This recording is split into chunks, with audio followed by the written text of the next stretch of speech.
Keir Starmer. Mr. Speaker, violent prisoners released early because the Tories wrecked the criminal justice system.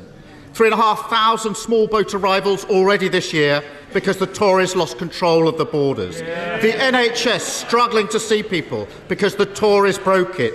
Millions paying more on their mortgages. A budget that hit pensioners. A £46 billion hole in his sums. Why is the Prime Minister so scared to call an election? Mr. Speaker, as I said in January, my working assumption is that the election will be in the second half of the year. But we're ready. Just call it. Just call it. But Mr. Speaker, he talks a plan. Let's just take his Rwanda policy. When they first announced this gimmick, they claimed it would settle tens of thousands of people. The Home Office then whittled it down to a mere 300. 4 times that number have already arrived this month, and the backlog stands at 130,000. Can the Prime Minister see any flaw in his plan to deport less than 1% of that backlog? Mr. Speaker, since I became Prime Minister, the number of small boat crossings are actually down by over a third. The tragedy is, we know the Prime Minister doesn't even believe in the Rwanda gimmick. He tried to stop funding it, but he's now so diminished that his entire focus is stopping his MPs holding the sword of Damocles above his head, perhaps even literally in the case of the Leader of the House. His great hope is to percolate his party with a couple of empty planes, praying they won't notice when the flights stop going, the boat's still coming, and the costs keep mounting.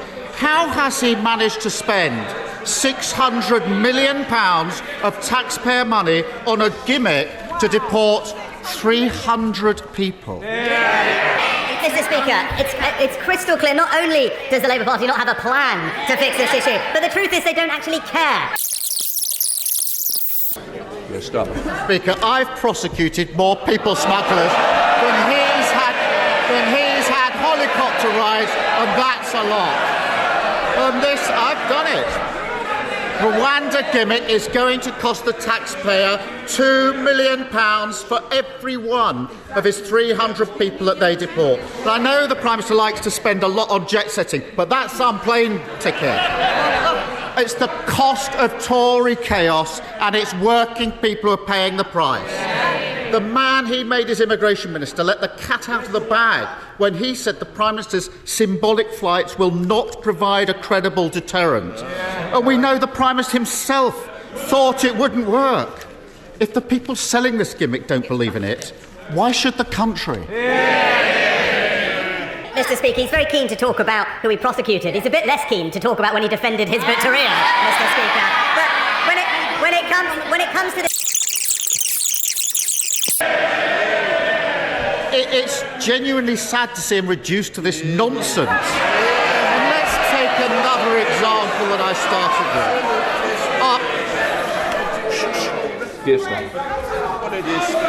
After 14 years of Tory chaos in the prison system, the Justice Secretary is reduced to begging the Prime Minister either to send fewer offenders to prison or to release them even earlier. I must say I've got sympathy for anyone trying to get an answer out of the Prime Minister. So what's it going to be? Fewer criminals behind bars in the first place, or more released early onto our streets? Which is it? Mr. Speaker, thanks to our record and plan, violent crime has fallen by 50%, Mr. Speaker.